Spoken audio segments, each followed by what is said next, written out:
Gravando.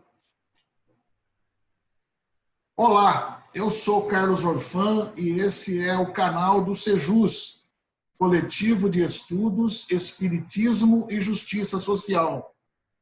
Nós hoje vamos dar continuidade ao estudo do livro de Dora Encontre, o livro Deus e Deus. Nós estamos no 6º capítulo e hoje quem vai falar conosco sobre ele é a nossa companheira lá de Recife, né, a nossa companheira Marcele, né, que vai falar sobre o capítulo 6, Deus dá sentido. Tudo bem, Marcele? Olá, Orfan, tudo bom? Graças Tudo a jóia Deus. por aqui. Então tá bom. Fique à vontade, então, para discorrer sobre os principais pontos que você traz para a gente aí desse capítulo, Marcele. Então, ele é um capítulo relativamente curto, né, mas cheio de profundidade. Então, vai ser uma missão enorme hoje tentar condensar aquilo que eu achei mais interessante no capítulo Deus dá sentido, né, que é o capítulo 6 do livro Deus e Deus. E aí, para a gente iniciar a nossa tarefinha, eu queria trazer uma afirmativa que a autora traz logo no começo do capítulo, que é o seguinte, né? Deus dá sentido a tudo que existe. Por quê? Porque ele é a causa de tudo. E é por ser a causa que Deus é o sentido da vida, segundo a autora, né? É um sentido que sustenta a vida, que dá uma proposta de causa e de finalidade. E graças a isso, nos entrega a nós, seres humanos, a possibilidade de um projeto existencial. Por quê? Como assim? Porque parte do nosso livre-arbítrio, né? Escolher como vamos construir, né, esse processo da nossa caminhada, do nosso existir, do ir em direção à finalidade da vida, sempre guiados por essa essência, por essa presença que está em nós, que é Deus. E aí ela lembra que tem uma obra de Viktor Frankl, que é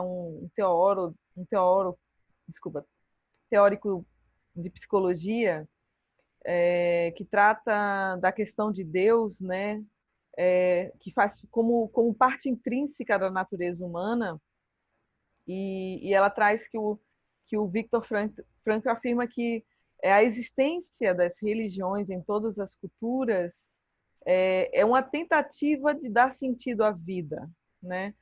Por essa necessidade humana da gente compreender a nossa existência, a finalidade dessa existência, e por isso está lá como algo bem primordial. Isso é uma das causas motivadoras da existência das religiões. E aí ela continua, né, nos trazendo no capítulo que existe uma reflexão da parte dos acadêmicos, né, que é a seguinte: será que Deus não é uma tentativa de dar sentido àquilo que não tem sentido? É tentar achar uma razão de ser para algo que não tem razão, né? E aí a gente vai encontrar autores que vão afirmar que a dimensão religiosa nasce desse desejo de tentar resolver essa questão, né, que é a questão do sentido da vida, e que Deus é essa desculpa para responder o que não tem sentido, que é algo fruto do imaginário, que é uma tentativa de dar uma coerência àquilo que é caótico, àquilo que é sem explicação. E por mais que exista por trás dessa tentativa uma boa intenção, ela não passa de uma ilusão, segundo alguns autores acadêmicos. Uma ilusão tolerável, compreensível, mas para esses pensadores, esses teóricos, ela não passa de algo meio infantil, assim. O que é interessante a gente refletir, segundo a Dora Encontre, é que a busca de sentido é imanente no ser humano, nas palavras dela. Então, a gente vai encontrar em mitologias antigas, como a grega, a romana e outras muito mais antigas até as teorias atuais, a busca por um porquê e um para quê, né, da existência humana. E a ideia de sentido, ela está ligada à nossa capacidade de inteligência, né? De dar um sentido lógico às coisas, de perceber que não é aleatório, não é caótico, não é inexplicável, que é possível a gente encontrar um começo, um meio e um fim para a existência das coisas, né? Naturais, cósmicas e etc. E que, ao mesmo tempo... Oi, você quer falar? O Marcelo, você falou da questão de explicar uma coisa que é caótica, né? Mas aonde que essas pessoas veem caos na natureza? Né? Na natureza, as coisas funcionam tão meticulosamente organizada. Como assim caótica, né? Caótico é a vida do homem, que é o homem que faz umas besteiras. Mas a natureza é tão perfeita, né? Tudo tão parece que sincronizado, até o eixo da inclinação da Terra é perfeito, né? A inclinação é exatamente igual, que vai dar a possibilidade de existência de vida no planeta, né? Todos os movimentos planetários e galácticos estão perfeitamente organizados. Como é que alguém pode pensar que isso é o caos, né? Passou na minha cabeça aqui.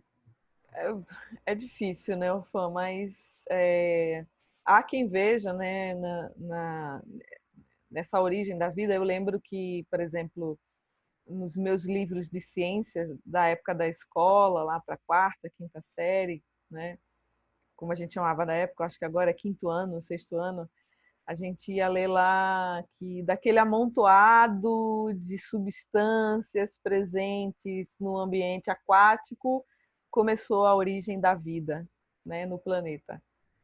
E interessante que os autores desses livros vão colocar isso, né, que daquele amontoado, como se aquele caldeirão, as coisas se esbarrassem por acaso e desse acaso surgiu a vida.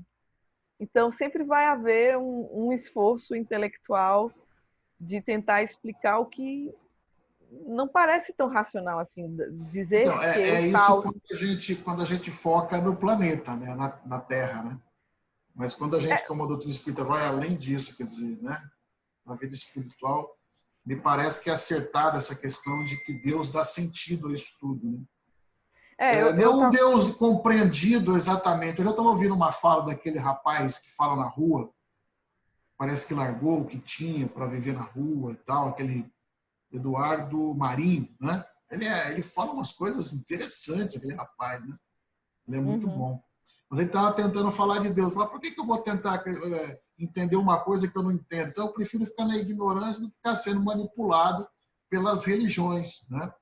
Ele fala, Deus que me dá um carro, Deus que preocupa comigo com o que eu faço, com o que eu não faço, que vai me punir com alguma coisa e tal, né? E principalmente que dá um carro e dá dinheiro, esse Deus da prosperidade. Então, ele prefere ficar na ignorância e não entender o que ele não vai conseguir entender.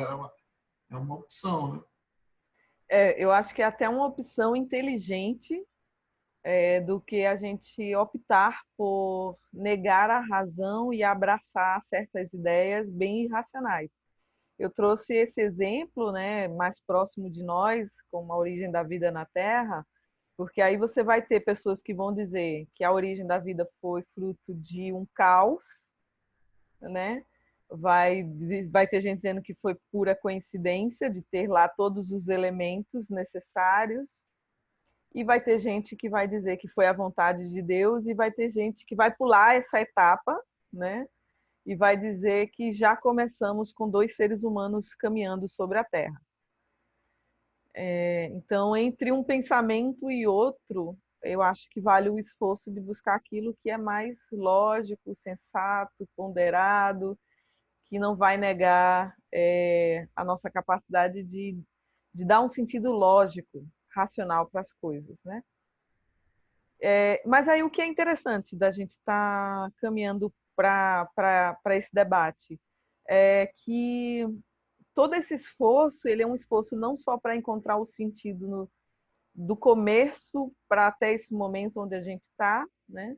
Deus como um sentido de origem, mas Deus como também um projetar-se para uma meta, que é isso que ela vai trazer na introdução do item, a racionalidade do sentido, né?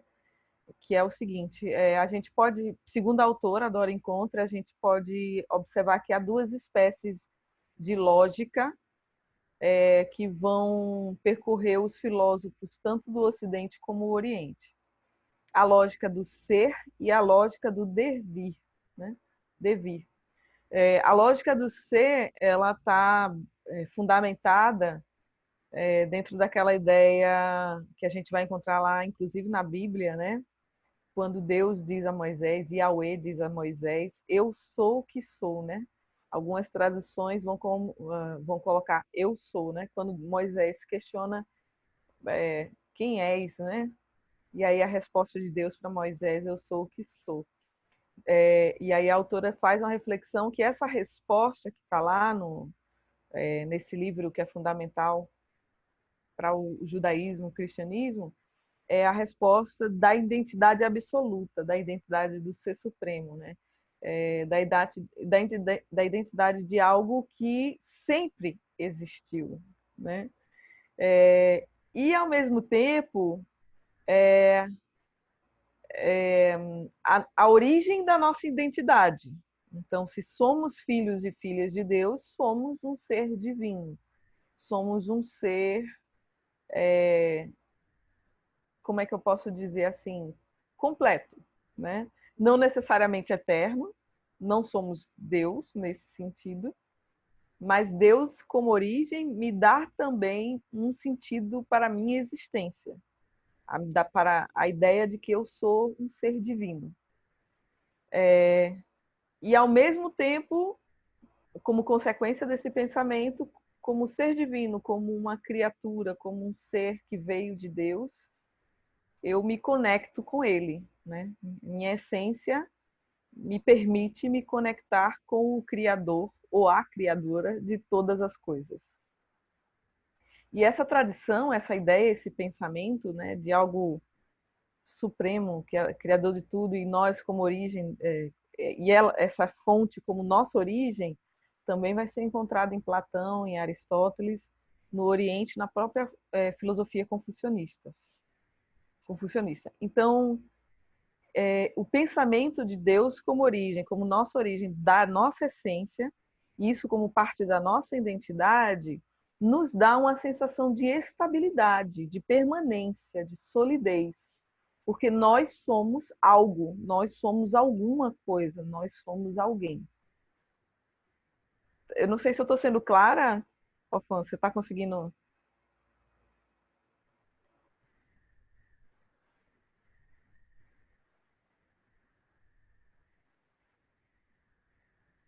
Cortou, não estou conseguindo te ouvir, amigo.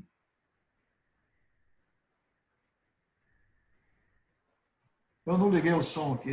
Ah. Perdão, não, tá indo bem, tranquilo. Fica à vontade aí, Marcelo, para tocar. Tá bom, é porque é bem metafísica, né? É uma discussão bem Pois complexa é, aí. mas que a gente se meteu a discutir Deus, né? Pois é, Como é que a gente vai fazer, né? A gente tema vai bem ficar fácil. com essas questões aí de filosofias mesmo, né? Quer dizer, discutir a essência de Deus, o que é Deus, né? É uma coisa muito complexa, muito, como diz o menino lá, eu citei no início, uma coisa que a gente não vai compreender. E a gente adora, a própria Adora admite isso, que a gente tem limitações mil no livro dela, né? E outros aqui também, quando a gente tem limitações mil para compreender. Mas a gente entende como uma força criadora, né? Isso, E criou exato. tudo isso que está posto aí na natureza. Enfim, o que dá para a gente. O resto a gente vai filosofando, né? Fica à E vontade para filosofar, Marcelo. Então, essa é a primeira lógica, como retomando esse item, é a lógica do ser. Agora ela vai explicar a lógica do devir, né? Que pode ser uma lógica evolucionista, né? Algo como a próxima etapa de algo que aconteceu anterior, como também pode não ser evolucionista, porque muitos que acreditam no devir, na lógica do devir, acham que o tempo todo estamos em mutação e quando a gente consegue chegar numa etapa da nossa mutação, da nossa maturidade, a próxima etapa é desfazer tudo isso, né? E meio que voltar, num certo sentido, para o começo. E ela até comenta que é mais ou menos a ideia que Hegel, né, retomou essa concepção desse devir na sua dialética aplicada à história. E aí a gente tem o que é que esse devir nos traz de sensação? A impressão da impermanência, a impressão da fluidez da vida, né? De que estamos sempre caminhando para algo.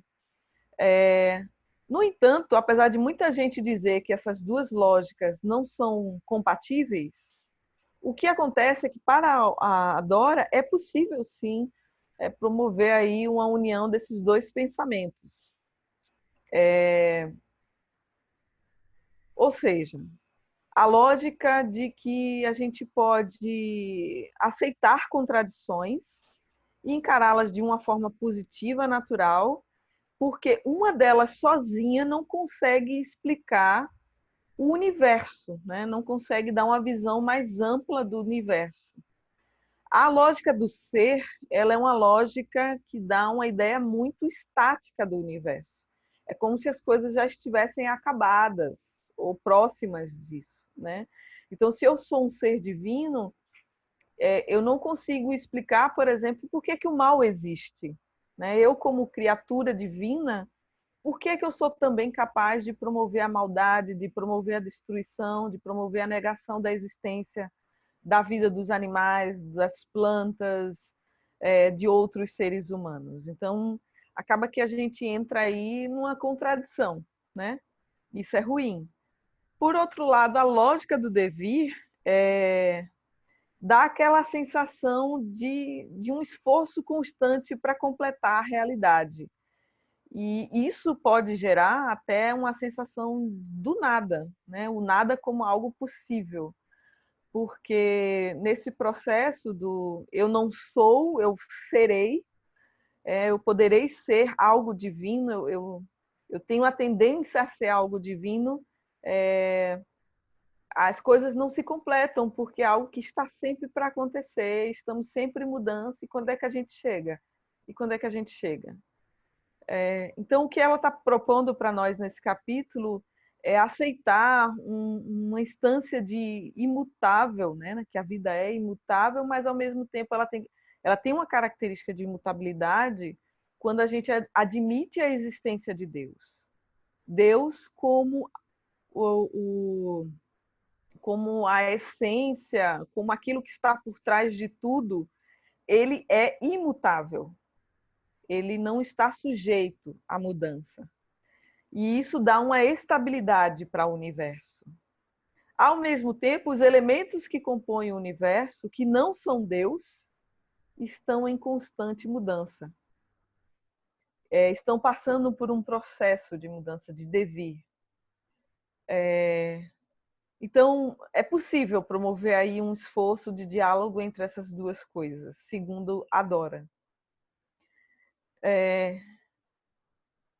Então, entre essa sensação de duas culturas, de duas lógicas, de um mundo impermanente, ilusório, e de um sentido e de uma plenitude, existe um ser absoluto que coordena, organiza as coisas para que elas não se percam num caos total, né? E a vida não seja possível.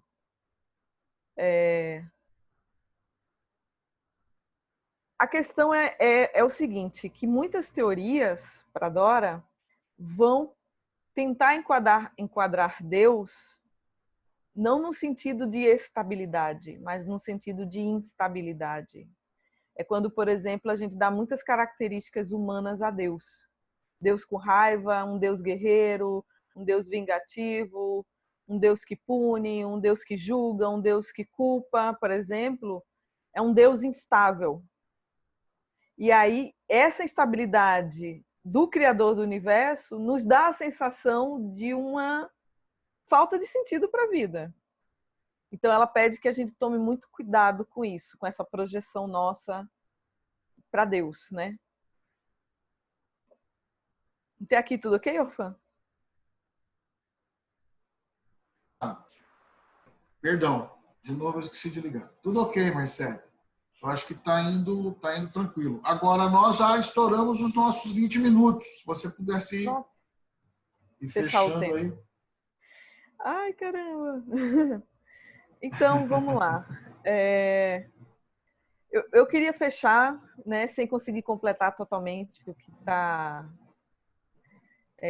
na Dora aqui nesse capítulo, mas dizer o seguinte, que a existência de Deus como algo permanente, como algo não estável, nos ajuda a gente consegue perceber a presença de Deus nessa essência que nós temos de um exercício pela busca de algo perfeito, de algo bem feito, de algo harmônico, de algo bonito. E a gente vai nesse esforço de alcançar essa coisa maravilhosa, grandiosa, imprimir isso em tudo que a gente faz, no nosso trabalho, na nossa vivência social, na nossa vivência dentro da família, na nossa forma de escrever, na nossa forma de atuar no mundo, na nossa vocação. Então, o exercício de fazer bem feito, de fazer de forma coerente, de fazer de forma ética, é um exercício de se aproximar de Deus, nós como manifestações desse Criador e carregando essa divindade em nós, né? E marcando a nossa presença no universo. Isso como uma característica como de filhos e filhas de Deus. Então, eu acho que como principal mensagem que eu queria deixar para a nossa conversa de hoje é o seguinte, que Deus é essa resposta coerente que não necessariamente a gente consegue traduzir sempre em palavras, que muitas vezes vem em nós como um sentimento, como uma emoção, mas que faz enxergar na vida um propósito, uma razão de ser.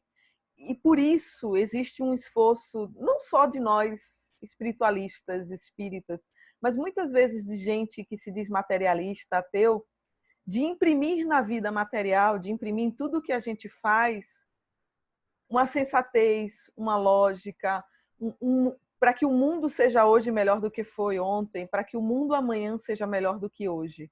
Então, essa essência, esse sentimento é a presença de Deus em nós, a intuição de Deus. Muito bem, Marcelo. Às vezes nós temos uma sensação de que as coisas estão piorando, né? Mas ela é uma piora em algum momento, né? Não é uma... O bolsonarismo está aí para deixar claro para a gente que as coisas, do ponto de vista de um período curto, pioraram, né? Mas pioraram do ponto de vista externo, né? Daquilo que se vê, mas provavelmente essas coisas ruins estavam latentes em algum lugar, então não dá para dizer que piorou, né? Mas no horizonte mais largo a gente percebe claramente que a gente vai evoluindo sempre. Se Deus quiser, o bolsonarismo será deixado para trás, como todos os males são deixados para trás, e o bem prevalecerá. Marcelo, muito obrigado por sua participação. Uma alegria ter você aqui conosco. Né? Tivemos a oportunidade de estar junto lá em Bragança, né? Conheci a Marcela pessoalmente, uma pessoa alegre, bacana, bem, essa cara boa, sorridente aí, muito simpática. Tudo bem? Quer falar mais alguma coisa? Só desejar a todos nós que, enquanto a gente está nessa busca de Deus, né, que a gente não se desespere, porque a gente não tem todas as respostas, porque o mal, como você disse, né, hoje na face do bolsonarismo, do fascismo, mas porque o mal ele ainda é necessário como fonte de aprendizado, para que a gente diga assim, olha, quando Deus não está presente, olha como é a vida, né? Então, negar a existência do outro é negar a existência de Deus. E que a gente consiga perceber que Deus está em nós, a gente precisa de um silêncio, de uma busca interna. Então, que a gente não se desespere durante essa busca. Cada um de nós vai encontrar lá seu tempo. É isso aí. Desse caos vai sair uma coisa nova, uma vida nova. Assim como lá no caos, né, de uma substância amorfa no início da formação do planeta Terra, surgiu a vida. Né? Isso. Então, queremos agradecer a Marcele muito, mandar um beijo para você, Marcele. Um beijo para todos os nossos amigos aí do Recife, né? E para todos vocês que estão nos acompanhando, aí, nos acompanharam até agora, do grupo do Sejus e fora do grupo também. Oi? Posso fazer uma propaganda bem rapidinha? Rapidinho, pode. A gente está trazendo para o Recife após da Dora Encontre de Pedagogia Espírita. Vamos Eu vi lá no grupo. Isso, dia 7 de março. Estamos formando uma turma aqui, vai ser semipresencial, então eu queria deixar meu convite para todo mundo. Quem tiver interesse, é só escrever um e-mail para nós, né? pampedia@pampedia.com.br ou passar um WhatsApp para o telefone do projeto 819-8838-1255. 55. Isso. 1255. Muito bem. Então, a vocês que nos acompanham até agora, um grande beijo, fiquem em paz e até a próxima semana, se Deus quiser. Tchau. Muito obrigada. Tchau.